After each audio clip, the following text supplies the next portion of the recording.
Hello, welcome to the Ricky Gervais Show with Guardian Unlimited. Back where it all started. With me, Ricky Gervais, Stephen Merchant. Hello. And of course, Karl Pilkington. All right. The internet phenomenon that is Karl Pilkington. Now this could be interesting. Now that noise, do you want to explain, Steve? I will. I've just sent a text to this number that some of you may have heard of, 63336. Now, apparently this is a number you can send a text to, and it will answer any question that you have for it. And in the past, for instance, I sent it quite profound questions.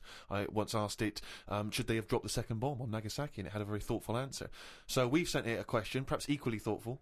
Karl Pilkington believes in ghosts. Is he an idiot? Now, we sent that because this is the Halloween special. These podcasts are 3 one-off free specials, and they're free because we want to thank people who paid for the audio books we did, the last 2 series. So thank you for that.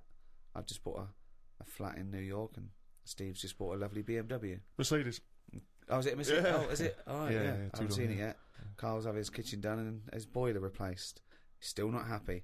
But, yes, thank you. The back catalogue is still available in audiobooks on iTunes, but these are 3 free ones. Anyway, the question we asked, 63336, Karl Pilkington believes in ghosts. Is he an idiot? And this is the response. Unusually, producer Karl Pilkington is both an idiot and a comic genius. His humour is not to everyone's taste, however. That's amazing. That's the response. But it's curious because it doesn't really answer our question about ghosts. Send them, do you believe in ghosts? Okay. This is the Halloween special, of course. That's why we're talking about ghosts. Karl, do you believe in ghosts? Yeah. I mean, I haven't seen like a proper ghost. So why do you believe in something that there's no evidence for? Yeah, but why are we here then? If it is just sort of you're born, right? And we are useless. At least other creatures, when they're born. Well, you speak for yourself. No, but other creatures are born to do a job, aren't they? When a bee's born, you know what that's going to be doing. It hasn't got any options. That's got a job to do. And it does that job and it dies and the next one comes along. Oh. We asked it, do you believe in ghosts? The existence of ghosts is not proven. Many experiments have claimed to identify ghosts, but none have been scientifically sound. Excellent. See, Yeah, that's a sensible, intelligent, logical, thoughtful answer. Weird things have happened to me when I was living at home and was in bed one night. Where do you live now? No, but I was at my first home. Your parents? Yeah, my mum and dad's. So I'm in bed and I'm lying there, and you get that sense of like, there's something going on. Right. And I sort of look over my quilt and there's nothing there, thinking it's weird that. So turn my back on it. I'm thinking I don't want to know. If there is something there, I don't want to know. Right? So I'm turning my back on it, but then there's like a really high-pitched noise, right? Sort of the hairs on my back are like going up a bit. And I'm like, oh, I don't like this. And it's the high-pitched noise. You had a hairy back louder. even as a kid? No, but everyone's got little hairs on them, haven't they? Everyone's got little tiny hairs on them and stuff. And I thought, I can't stand this. And I turned around, put the light on, legged it downstairs. Right? And my mum's saying, what are you doing? I'm going, I don't know, there's something up there. So she said, alright, then watch the telly. So I stayed up for a bit, watching the telly. Went back to bed, the high-pitched noise had gone. Went to sleep. Get up the next day. Charlie from next door comes round. He goes, Hilda's dead. Right? And my dad said, oh, when did that happen? He said, last night at 11:15. Right. That's when I was in bed. So, what are you telling me for? Because it's weird, isn't it? It's that thing of... what do you think would be weirder, that no one ever died at 11:15 when you were in bed? No, but that's when all the weirdness was going on. That's when the tone was happening, my back was getting itchy and stuff. And Coincidence. And I went down and watched telly, went back up, gone and that, but that's when her spirit had sort of... No. Ah, okay, right, interesting. No, this is where we get into the facts. So Hilda's spirit had left was whizzing round my bedroom, because my bedroom was right next door to theirs. Yeah. So I'm just saying, that's one. Why do they whiz round when they die? Why do spirits whiz round when they die? Because they're going, where am I going? Are they? And they're whizzing round, aren't they? Am I going down? Am I going up? No, it's Karl. No, but I'm going the wrong way. Yeah, but it's not going to be easy, is it? How do you think it works? It doesn't work.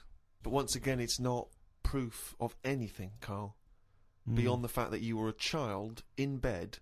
Why did your dad ask what time she died? No, he just sort of, what do you say to someone when it's awkward, isn't it? When someone gives you bad news, so you just think, well, what can I ask? What time did that happen? Sorry? No, you just go, exactly what time did she die? My wife passed away. Yeah, what time exactly? No, not exactly. He just said, that's bad. When did that happen? What time? And he said, well, thanks for asking. Quarter to 11. Quarter to 11. I remember. What did he say last night? That's weird, isn't it?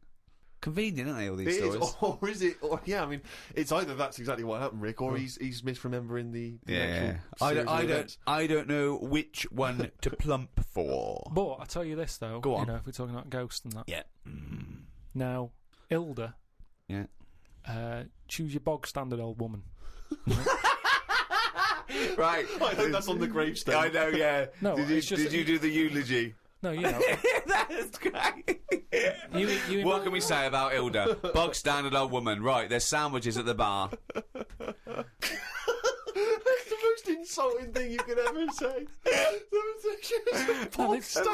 nothing. No. Let's just think about Hilda that phrase. lived her life. Thank you for coming to celebrate the life of Hilda, who died at 11:45 specifically, and was a bog standard old woman. Are we burning or burying? But anyway. But she lived to be quite old. Which annoyed you. In a bog standard way. But this is what I was saying about us all living too long and stuff. It just makes it worse when it does come to us being a ghost. I don't know what you're talking about again. That sentence made no sense. Just, if you are going to be haunted, right, say, I know you're going to say, well, I don't believe in them, so I'm not worried, so don't be going on about it. But say, like, your new place that you've bought, you move in, and you go to bed, and there's something moving about the room. You see it, it's a ghost. Oh, no. Okay, let's for the sake more of likely, argument, a Siamese cat called Ollie. No, because that's probably got its own room, hasn't it? But what I'm saying is, would you prefer to have an old person moving about looking at you, or just a young person?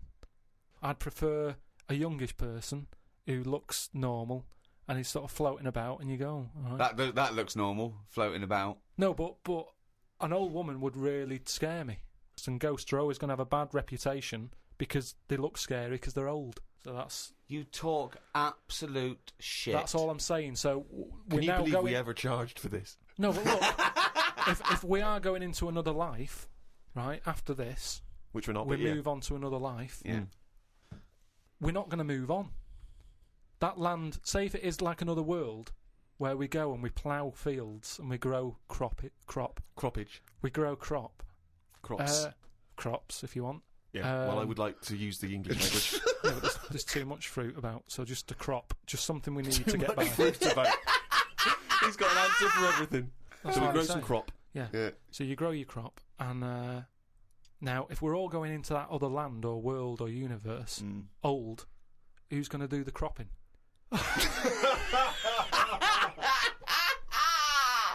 Oh, God! Oh, I've never heard so much crop in my life. It's a load of old crop. I had to go for an ultrasound, right? Isn't that what you do if you're pregnant? Yeah, but do you know I've had kidney stones? Are you expecting? We talked about it in the other podcast and that we've done, right? I've had a kidney stone. I don't want to go on about it. But it was painful and that. Well, you are going on about it. Yeah, and there was nothing. I'm just saying. It's routine. Don't worry about it. It's not routine. Well, why do they have to keep going back then? Why do they have to keep going back? You're questioning me. You're getting into a routine. Keep going back. It's better than working it. You don't have to sell the book. No.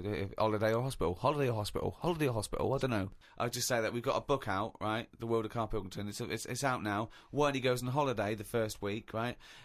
He's in and out of hospital. He's doing no good. He's got to go in again. He goes away with his family like twice a year. Goes away with Suzanne's family twice a year. He's now said he doesn't want to do any press for it because it's boring, or he doesn't want. Why aren't you plugging the book? I mean, if you're an author, you've got to get behind it. I've bought books without hearing someone telling me to buy stuff. No, you're lazy. You're lazy. I'm not lazy. It's just that I'm sick and tired of putting telly on or the radio and having people telling me, "Oh, you've got to buy this, you've got to buy that." No, I don't have to do anything. I'll have a look myself when I'm in a bookshop. Let them just find it. But there are hundreds and thousands of books, Carl. They may not find it. Well, you're trying to direct them towards it. I don't want to direct them to it. I just, if you come across it... But why have you put all this work into this book, all these illustrations you've done and because extra I material? enjoyed it for me. Right, but you don't want anyone to read it, Yeah, so they why will just read put it in a it. drawer? They will read it. They'll find it. People will find it. It's in the shop, isn't it? I'm always finding little books on different things and what have you. Yeah, but you don't read them. You read the first couple of lines and you get it wrong. What, you know, So I went back, right, and I had the ultrasound thing where they're looking to see what else is in there. And when I was in the waiting room, there was a woman there. I reckon she was about 98. Now, why are they rooting around in her to see what's up with her? Just let her die. Do you know what I mean? If she's not in any pain. No. I'm just saying, how long does she want to be around? And the problem is, she went off, right? I was sat in the waiting room. She went off into the little cubicle to put her a gown on. And because she's old, she can't bend her arms and that. So she came out with it all open on the back. And it was horrible.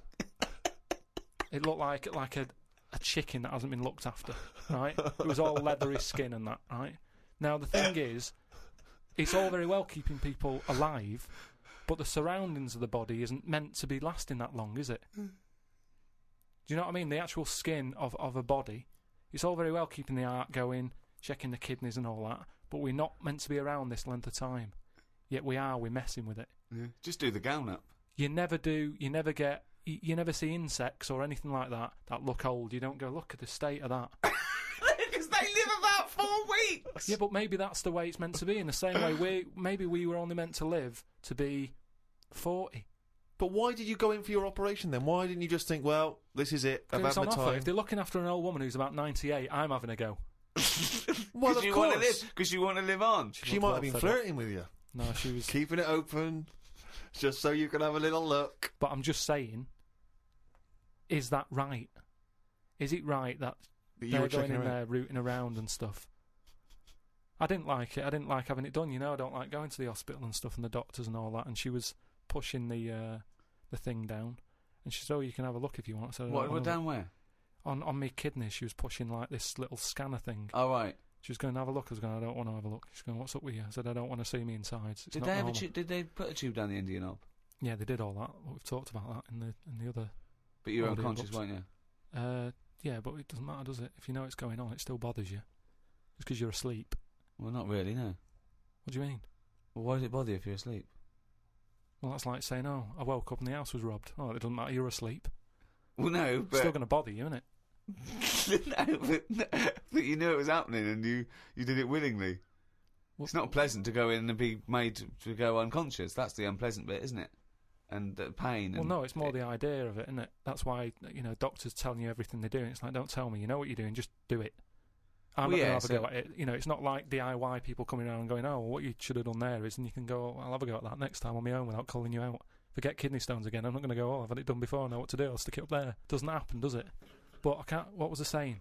So anyway, so she was pushing the scanner over me kidneys and stuff. Yeah. Now, it was weird with her because at no point did she make eye contact with me. Well, I don't understand what that means. Well, she meant to wink and go, your kidneys are fucked.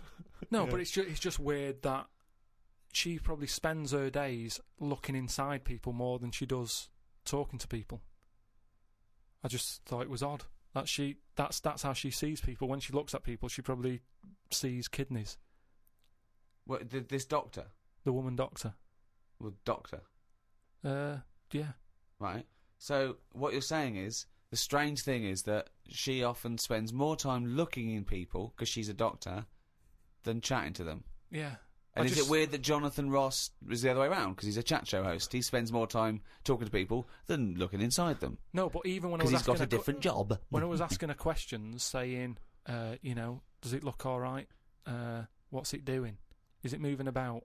You know, asking her questions about my kidney. She could have quite easily just turned around and give me a bit of eye contact. But she was say, shut up, I'm concentrating, I'm at work. She was looking at the screen in order to answer your questions. Yeah, she's at work, she's doing something. No, but just... If she was here now going, Karl, what are you doing with that microphone? You'd go, shut the fuck up, I'm doing a podcast. Did she run this scanner over your head? And if so, did she find anything? We'd like to try and educate Karl, Rick, as you know, as we have done since we've known him, really, and he doesn't really seem to absorb any information. No. And I was asked recently, when I was going back to Bristol, if I would come and talk to a classroom of school children. All right. You know, just talking about careers, and particularly my career. And I went down there. It was in Bristol. It was an inner city school, quite rough area. You're a son of Bristol. You're exactly. They love me. You're a down celebrated son of Bristol. You're a Golden Globe winning person who's returned to the homeland. It annoys me when I go down there that I'm not met as I get off the train like the Beatles used to be when they came back from America. By a mayor and a brass band. Hordes of people, ticker tape. Forever this day will be called Steve Merchant Day. Exactly. It frustrates me that I just sneak back into town and there's no fanfare. Yeah. But basically they asked me to come talk at this school, and I sort of batted them away and said I'm too busy. And so I foolishly left them the opportunity to ask me again, which they did, and I didn't have a decent excuse, so I went. And I was expecting to talk to maybe a room of sixth formers. They were 9, these kids, 9 and 10 years old. But I realised as I was walking into school, I was suddenly really nervous. I was more nervous than anything I've ever done, because I realised that I've not spoken to a child like that since I was a child myself. I've never interacted with them. So I didn't know at what level I would be able to pitch this talk. You know, I didn't know what they understood, what ideas they understood. Obviously, in my mind, I was picturing Karl, and then I was ratcheting it up a few years, sort of IQ-wise. And I went in so there, what did you talk to them about? And I was supposed to talk about careers, and I realised very quickly that they didn't really understand conceptual Did they know who you were? Not really. One or two of them vaguely knew. One of them went, "What's Rick Gervais like?" And I said, "You got a deep voice." yeah. Actually, that was one of the teachers. And I'm supposed to be talking about careers, how to get into careers. And I start trying to explain the idea of being a writer, and I say that it's very important to be able to get inside other people's minds, you know, figure out how they think, and how, you know, and trying to understand other people. But they didn't really seem to grasp. They started talking amongst each other. You know, they were just losing interest.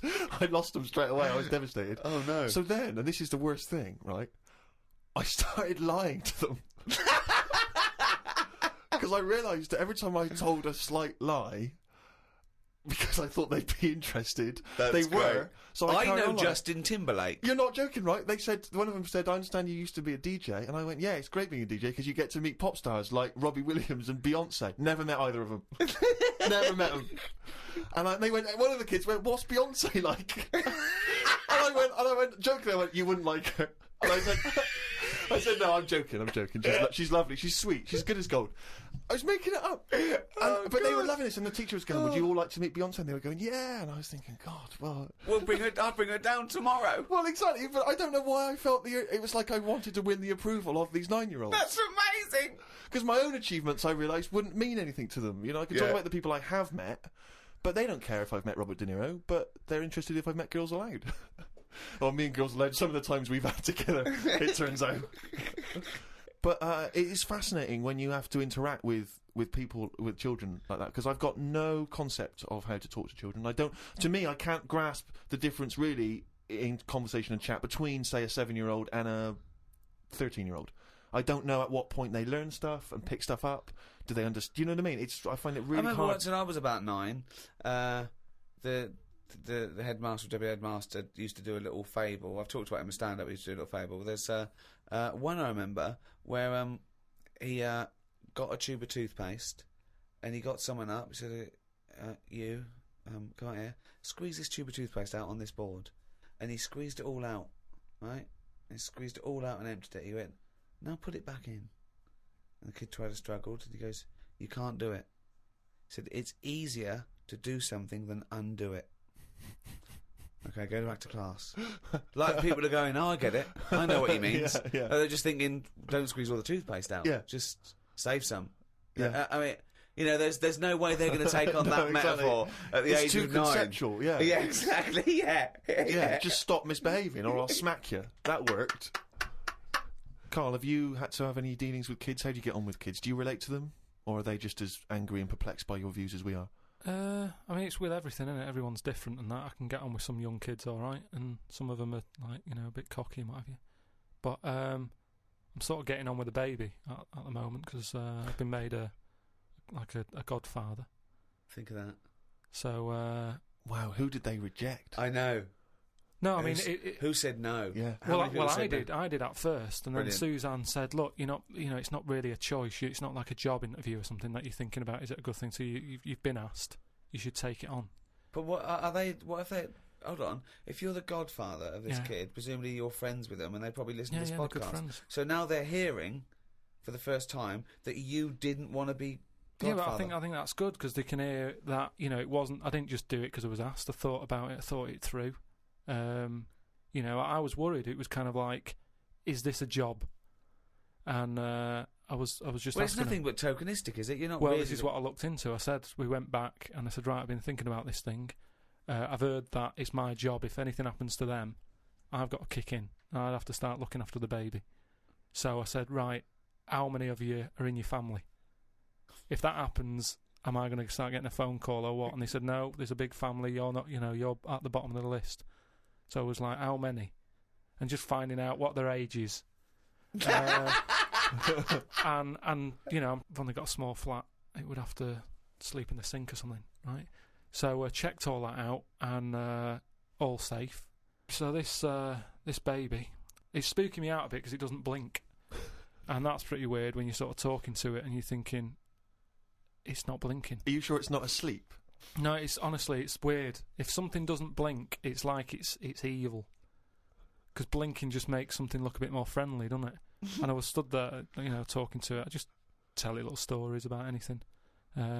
It's lying there looking up at me. How old is it? It's must be about 2.5 months. Well then, why are you telling it stories? Because it likes it. But it's just weird how, like, then I'll sort of forget the story because I'm looking at it going, it's not blinked yet. It's been about 10 minutes, it's not blinking.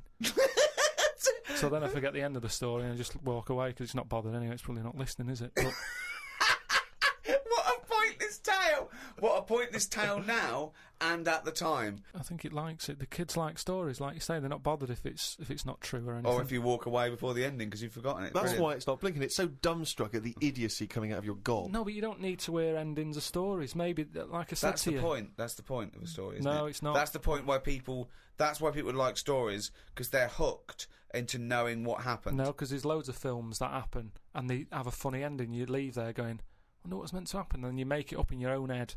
You go, well, I bet what happened is that person went off and got married to that woman and they lived happily. And then in your head, it's the truth. It's actually what happened. But I think that's better. Why are we told everything? Because so what would your end be to a story such as The Elephant Man? Okay, he's rescued from the freak show. He's put in the hospital. He becomes something of a celebrity. Then what happens? He discovered he had big ears and he could fly. And he joined the circus and he was the main attraction. I wouldn't change the end that much because at the end of the day, you can't make something up that's not believable. At the end of the day, he's got an head like an elephant. He's not going to have a good life, is he? So there's no point making out that he went on, loads of women fancied him. And, you know, he modelled hats. It's not going to happen. So he's got to die. The Elephant Man had to die. Yeah. But at the same time... Was shot by poachers? Just show his tusks? Show a few positives. You know, because I'm sure there was good bits in his life. I don't know what they were, but, you know, look at everything. What was he like when he was a little baby elephant? They didn't cover what he was like as a kid. But you can get away with them sort of looks when you're a baby. You can be an ugly baby and everyone goes, oh, isn't it nice? There was some woman in a cafe the other week that I was sat in and she came up and she sat down with her mate and she was talking loudly, going on about, oh, the baby's lovely. They said it's got lovely big eyes, really big hands and feet. Now that doesn't sound like a nice baby to me. I felt like saying it sounds like a frog, but I thought, I don't know her. There's only so much you can say to a stranger. I don't know what kept me from saying it. That's what I was saying before about there's something. It sounds like a frog. There's something inside of you that stops you. Yeah, that's amazing that you had the urge to go, that doesn't sound like a good baby. What, love? I'm just listening to conversation. That baby you're talking about sounds like a fucking frog. Yeah, but something stopped him saying it. I just came back from America, and they love Halloween. They're obsessed over there. I mean, it's a proper thing out there. Here, it's sort of half-hearted. A few middle-class families, sort of. But do you think it'll get more popular here, though, if we do find out that ghosts are about? Well, that'll never happen because they're not. No, okay? But if they did, then suddenly that would be a big. Well, America makes things famous now. because of film culture and everything. So yeah, it's all from that. I doubt we celebrated much at all, did we, 50 years ago? So I think it's crept up. Certainly over here we didn't, but it's been largely introduced over here through commercial ideas, isn't it? We can sell stuff for and film and things like that. And but out there they start like weeks and weeks before, and they're decorated like proper. And but I saw a little bakery in Soho, and it didn't look right with cobwebs all over it and spiders on the buns. Yeah. But even though it's fake, it's just I don't think you should do it on a bakery.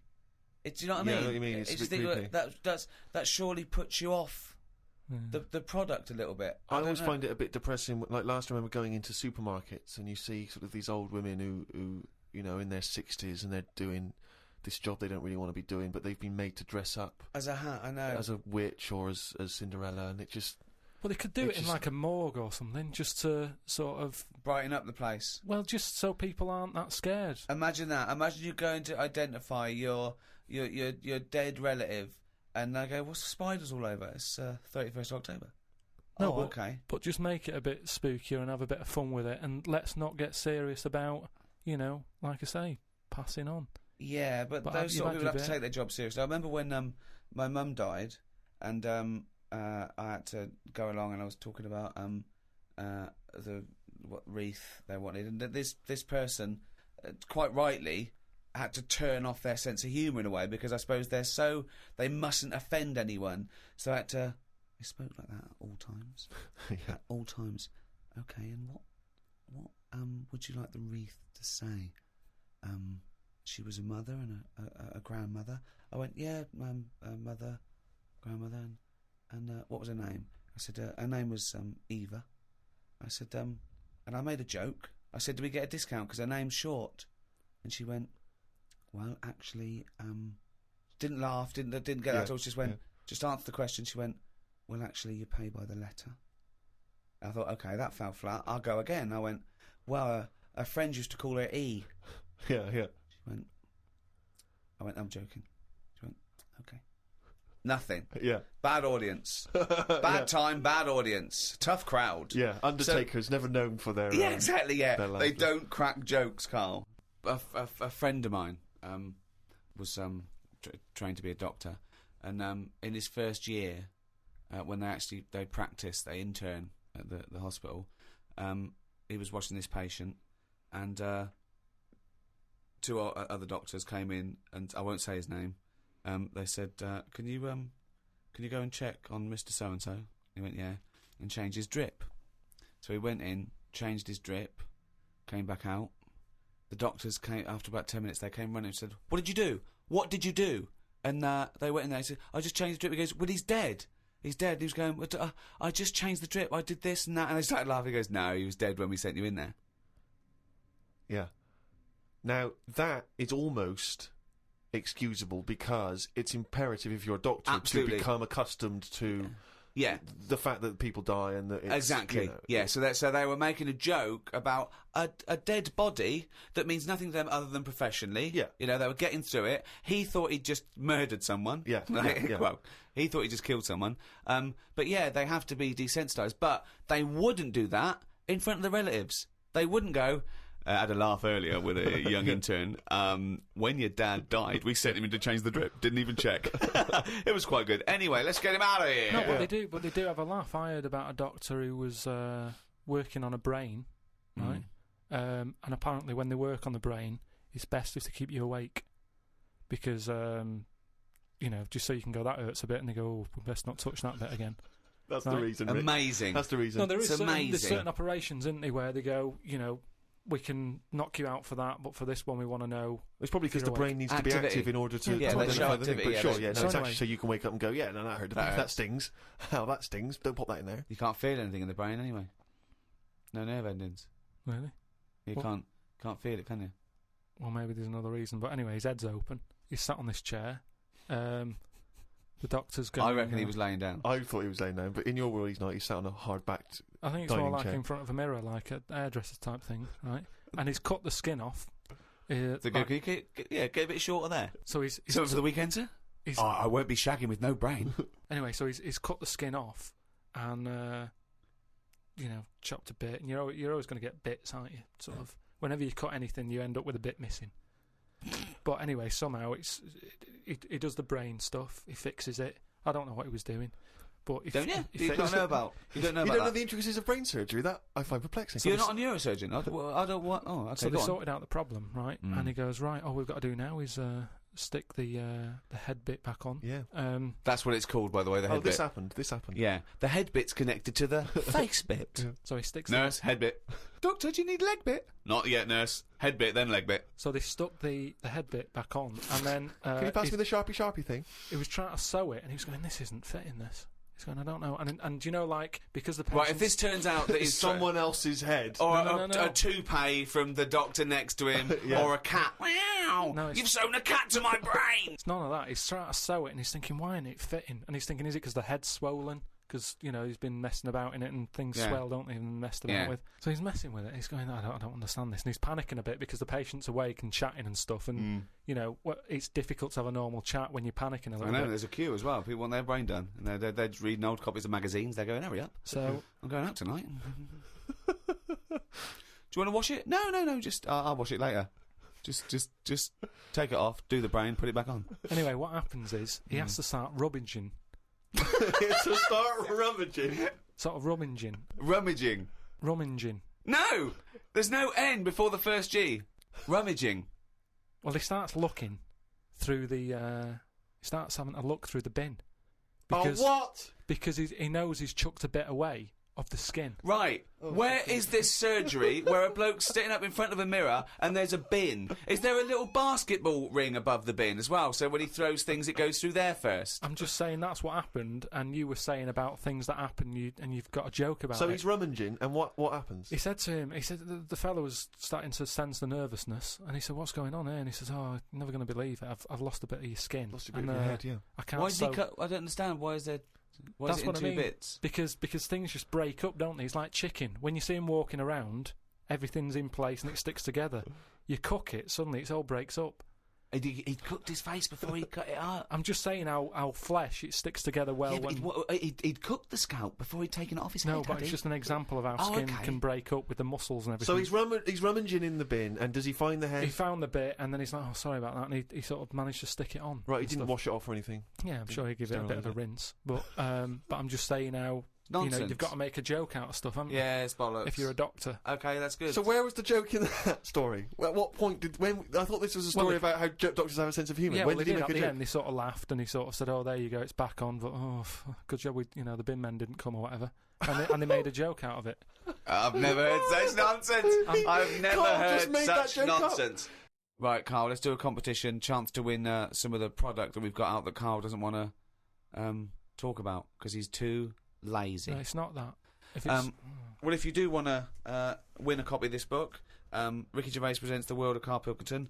It's by all three of us, and it's some of the musings and thoughts and ideas from the podcasts. Carl has got some new theories. It's illustrated throughout. By Karl Pilkington. It's got excerpts from the diary. They're genuine, aren't they? They're photostated things from the diary that people haven't seen, and it's fascinating read. We can sign that. We can also give you a copy of this new 3-disc set CD of the best of... Is it the first series of the Ricky Gervais Show? Yeah, well, it's got everything, actually. It's got the whole 12 first series that we did with Guardian Unlimited, the award-winning, record-breaking podcast. It's also got some excerpts, if you want the best of, you can put that on. And it's got 1 hour of new material, which we recorded especially for it, but you can't get that. You can't buy that in the shops till the 13th of November. And I'll throw in the new Flanimals book, Flanimals of the Deep. It's the third in the trilogy, Carl. Are you excited about that? Yeah. And the question is, do you want them? Okay, that's the quiz question. That's the quiz question, yeah. Okay. Is that a trick question? No. It's just the first correct answer. I'm not going to know what the correct answer is, but do you want them? And think if you do want them, then that might what's the answer? And you can send that to podcast@rickygervais.com. Include your name and address, and if you're the lucky winner, then we will send this stuff to you if you want it. And it's the first come, first serve. Okay, so the first correct answer to the question. Do you want it? Do you want that stuff? Do you want Flanimals and the CD box set and the book and that? Okay, well, if you know the correct answer to that, podcast@rickygervais.com. Good luck, everyone. Well, thank you for listening to the first of these 3 special podcasts with Guardian Unlimited. The next one is out for Thanksgiving, 23rd of November. We don't actually celebrate Thanksgiving. What is Thanksgiving? It's a thing in America. Right. It's like the big holiday. Probably rivals Christmas. Probably bigger than Christmas. Well, what do we do here? But we don't celebrate here, do we? So it's a date, isn't it? Yeah, but no one's going to remember that, are they? 23rd of November. They can remember, can't they? Yeah, but it's nice. Well, they should remember that's one day before my birthday if we're going to celebrate anything. Okay, well, you've got this one. The next one's the 23rd of November, and the next one's the 25th of December. Well, how can I remember 25th of December? Well, Christmas. that's fair enough, that's Christmas, but Thanksgiving, we don't celebrate Thanksgiving. Okay, the next one's out about the 23rd of November, then after that, about the day before my birthday. Oh, they're going to remember that, aren't they? It's Steve Day in Bristol. Yeah. Anyway, if you've enjoyed this special edition of The Ricky Gervais Show, the entire back catalogue is still available on iTunes under audiobooks, by the way, not podcasts, audiobooks, and you can get everything we've ever done. I'd like to thank the guys at Positive Internet for hosting this. Those great guys, what would we do without them? So, it's goodbye from me, goodbye from Steve Merchant, bye, and goodbye from Karl Pilkington.